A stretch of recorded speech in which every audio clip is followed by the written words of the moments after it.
Welcome back. My name's Jack Powers, and this is the Chronicles of Captivity. This is Chronicle 3, and I'm going to talk about the arrest in Tampa, Florida. So, in the last Chronicle, we talked about everything leading up to my arrest, the mistakes that I made, and just the general bad behavior that I demonstrated. And it all led to me being handcuffed, shackled, thrown in the back of a police car, and driven to the Hillsborough County Jail. Hillsborough County Jail, the main jail, was located on Morgan Street. That was like their main book-in and maximum security facility.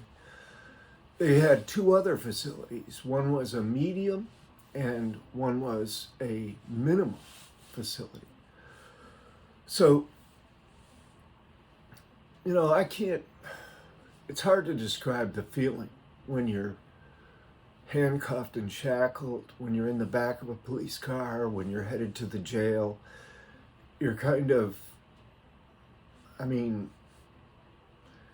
you're looking out and you're seeing the outside world probably for the last time in a while. Maybe you're just wondering how things went from being so good to being so bad so quickly. You're depressed, you're maybe in a state of semi-despair or full despair.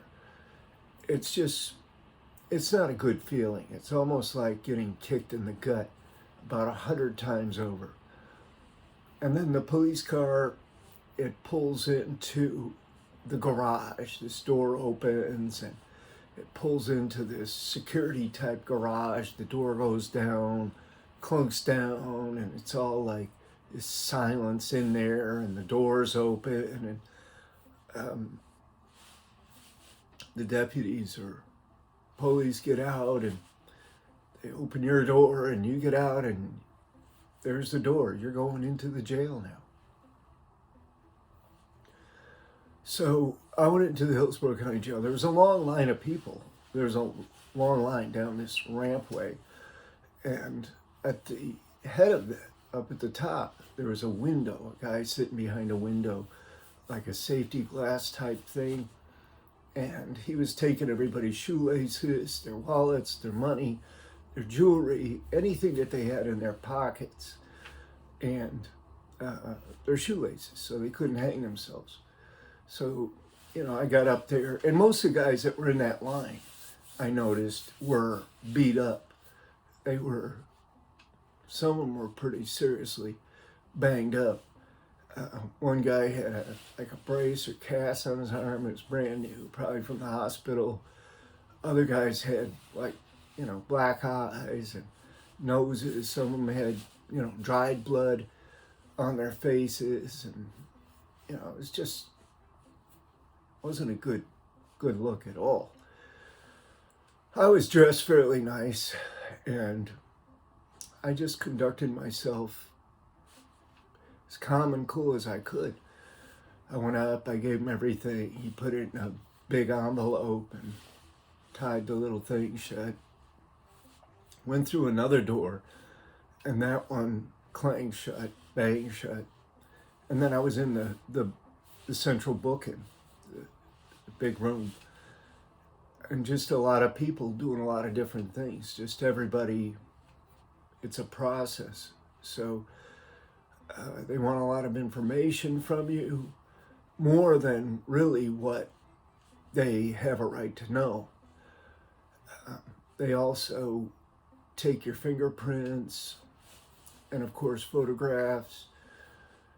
And they, I don't know if they take DNA now or not, but back then they didn't. They didn't do anything like that. They just book you in. They run you through this process. And it's very slow. They don't get in a hurry for anything. And in between times, while you're waiting for the next phase, they put you, or when you're finished, they put you in these holding cells. So they put me in this holding cell, and it was packed. I mean, it was like almost standing room only. there was, it's all concrete. It's nasty, dirty. It stinks, smells of urine, stale air in there. And I'm standing in there and we're waiting and waiting and waiting. And some people are just off their rocker. They're just saying things that don't even make sense. Some people are trying to start fights with others or arguing. One guy had to use the toilet. He had to take a dump. And so there's one toilet way in the back. And I mean, I was just thankful that I never had to, because I don't know if I could do that in front of 20 or 25 men, strangers, or even people I knew. I don't think I could do it, but he did it, and it was noisy and it was stinky. I mean, it was bad. He must have had diarrhea, and you can't get out. You can't get out. I just moved my way as close to the door as I could. That's really, I think, the best move, is to just get close up to the door. And then every time the officer would come in and call names, I would just ask him, "Hey, is my name on there? Is there any way you can hurt me up or put my name up on the list?" And they would say, no, I'm just calling names as they come and all of that. But I kept trying anyway. And finally, they did call me out. And I went through the whole booking process, and then I was, I had access to a phone there. These were the old phones that were on the wall, pay phones. You had to call collect. So whoever you were calling had to accept the call. And so, I tried to call my wife. First, she wouldn't answer. I kept calling, and then I did get an answer. And it struck me. I didn't know right away in the immediacy of my arrest and being carted off to jail. I didn't realize that she's the one who actually called the cops. I didn't realize it at the time. But then I did. I did realize it when I got on the phone and started talking to her.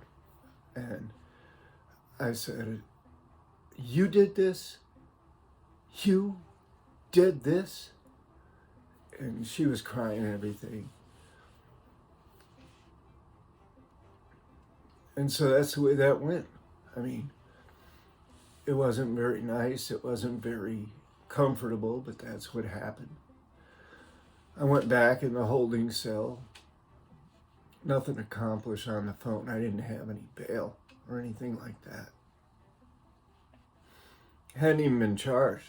I had a warrant out of Michigan, and I thought maybe they were just going to extradite me on that warrant. But then when I knew that she had made the call, then things got a little more serious. But they put me back in a holding cell, a different one, after I was booked in. And I waited. It was probably about 5 hours, 4 or 5 hours. Everybody else left. They called everybody else. They came and called their names and took them out. And I was like the last or second to last. There was me and one other guy. And then they called us, and it was nighttime. And we went out, and the deputy sheriff just led it right out to the garage again. There was a van sitting there. And we got into the van. We were handcuffed, put in the van. And we drove way out into this country road, like way out away from the city a ways. And there was this brick building low to the ground, an older building, pulled up there. He opened the door and told us to come on. And we got out. And we went up this walk and in through this door. The door was open. It was propped open about 6 inches by a wooden block. There was a guy sitting inside at a little desk, and the deputy took the handcuffs off and said a few words to the other guy. Like, "Here they are. Here's their files, paperwork, whatever." Hit them a couple of very thin files, and he left. We're just standing there. I mean, this door behind me is open to the world outside. And I mean, everything inside of me wanted to just run, wanted to just book out that door. I had all I could do not to. And the reason that I didn't want to was because, number one, I didn't know how much trouble I was actually in or what I could get out of.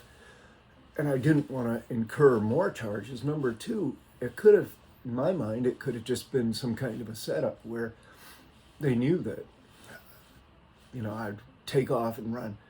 And they could, be waiting and shoot me, or they would converge on that area. It was all flat, like farmland, and they all had to know, the state police, sheriffs, city police, they would all know that area, and they would probably just converge the minute I broke out that door.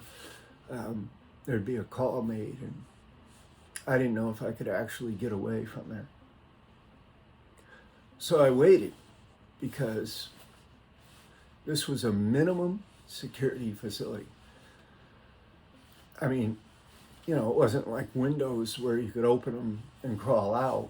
It was all bars and mesh in the windows, but it was a dormitory, and it was cool. It was, I had a bunk right away. People were low key, most of the people that were there.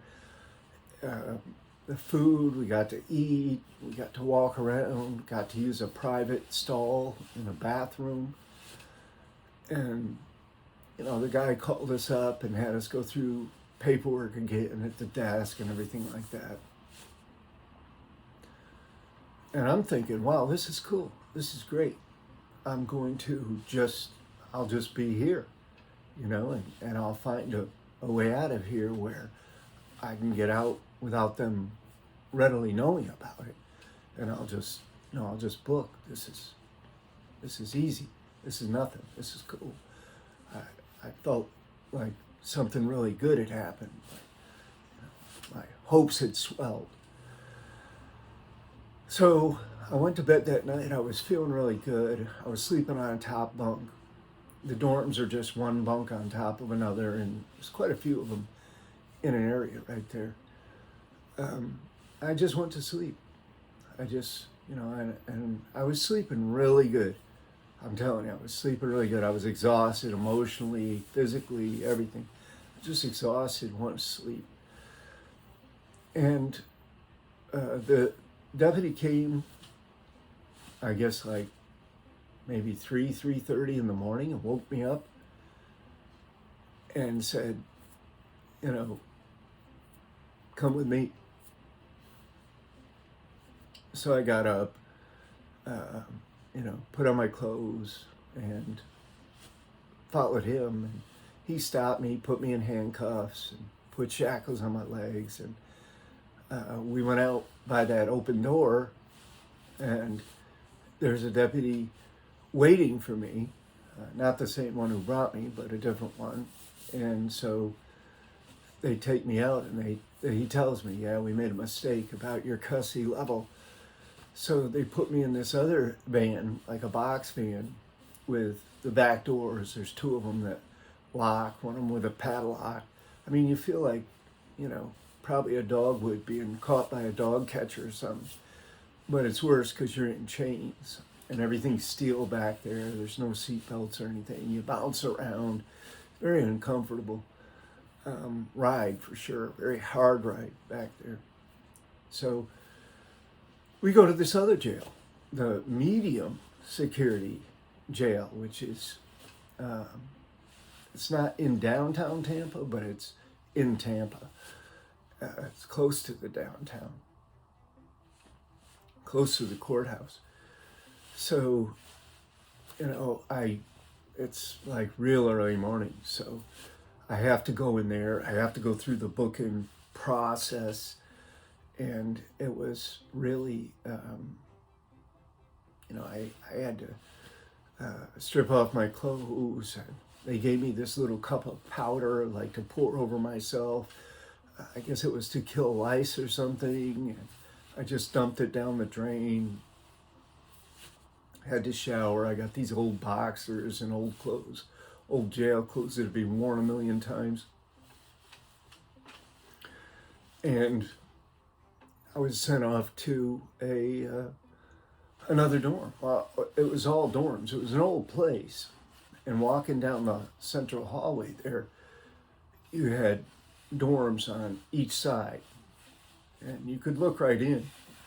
There was big windows barred, just, the old style bars. You could look right in and they were crowded. They were packed. Noisy, the cacophony of noise from that place was just overwhelming. And they put me in this, they just opened the door and put me in this dorm. And people were still up. They were still walking around. People were being noisy. There was a lot of people sleeping on the floor. There was no bunks that were available. So I found a spot, put my mattress down, old mattress, dirty mattress, thin mattress, all beat up, torn. I put it down. I've got a couple little pieces of bedding, I think a blanket and a couple of sheets, and a little toilet kit that they give you, this little toothbrush, tiny little toothbrush and a little toothpaste in this bag, this plastic bag. And I lay down and go to sleep. Tried to. There was right by me, there was a set of bunks that had these blankets put up all the way around. And this guy, and I thought it was just, well, it was for privacy. I thought it was just for sleeping. And this guy came, this dude came and got under there, went in. And then there was this weird noise that was emanating from, not weird, but, this grunting and like he was masturbating or having sex or something. And then a little while later, I see these long legs come out, and this great big tall guy gets out of there and has a mustache and skinny and tall, and has something around his chest that he's made like a halter or something. And he comes out of there and he goes over to this table and he lights this styrofoam cup on fire, and he burns it down a little bit, catches the ashes inside the cup, puts it out, and then he takes his little toothbrush and gets some of that carbon ash, and he starts putting it on his eyes, right over his eyes, like mascara or something, like eyeshadow. And he was just kind of sauntering around, and I was like, what the heck is this? What's going on here? I hadn't been exposed to that in the past, and it was like, well, I guess that's how they operate, some of them here. And I didn't sleep very well there. Got up the next morning, went on to the chow hall, had a pretty good breakfast there, big chow hall. They just opened the dorm, you just go out and go. Went out to rec later that day. It was just this small recreation area, but everybody would go out there. And, it's Florida, so it's fresh air, sunshine. It was nice. It was nice just to get the sun on my skin and to feel good about it. There was a phone in the dorm itself, so I could get on the phone really as much as I wanted to or needed to. So I was calling my wife, and I was calling my girlfriend, and I was just calling whoever I could call to try to figure out what was going on. And, I still didn't know what I was being charged with. I didn't know what was going to happen. Everything was sort of a mystery to me, and I was still looking for a way out. I was still looking around and thinking, wondering how I could get the hell out of there, escape, and be gone. Didn't know what I was going to do after I escaped, but you know, I had some options. I probably would have went back to Kokomo, or maybe I would have just stolen a car and took off for somewhere else, robbed a couple of banks on the way to get some money, and just went off somewhere else. But I had to get out of there. I mean, that's what I felt like in my soul. I felt like I had to get out of there. So in the next Chronicle, Chronicle number 4, I will tell you about my first escape attempt out of that facility. I'll also tell you about the big fight that I got in and everything that happened at that facility. So until the next time, I'm Jack Powers. This is the Chronicles of Captivity, and I'll see you again soon.